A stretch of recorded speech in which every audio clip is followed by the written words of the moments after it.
এখন 5 লাখ টাকা আছে এবং আপনার বিজনেসের জন্য পুঁজিও আপনার এই 5 লাখ টাকার মধ্যেই বের করতে হবে। তো আপনি চিন্তা করলেন আপনি একটা 4 লাখ টাকা দিয়ে একটা বাইক কিনলেন, 1 লাখ টাকা বিজনেসে লাগালেন। নো, এটা খুবই খারাপ একটা আইডিয়া। আপনি আপনার কাছে যখন 5 লাখ টাকা থাকবে আপনি একটা সর্বোচ্চ 1 লাখ টাকা দিয়ে একটা বাইক কিনতে পারেন। আপনি 4 লাখ টাকা আপনার বিজনেসে লাগান, অথবা আপনি 2 লাখ টাকা বিজনেসে লাগান, 2 লাখ টাকা আপনি ব্যাকআপে রাখেন।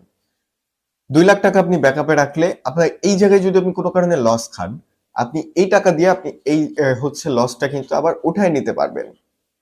এবং বিজনেসের মূল বিষয় হচ্ছে আপনি লেগে থাকেন। আপনি যদি লেগে না থাকতে পারেন তাহলে আপনি বিজনেসে কখনোই গ্রো করতে পারবেন না। এবং আপনি হচ্ছে এই যে এখন গরমকাল, আহ আজকে হচ্ছে আপনার ফেব্রুয়ারি মাসের আজকে ফেব্রুয়ারি মাসের 19 তারিখ। এখন গরমকাল। এখন আপনার বিজনেসের জন্য সবচেয়ে বেস্ট একটা প্রোডাক্ট হচ্ছে টি শার্ট। এখন আপনি টি শার্টের বিজনেস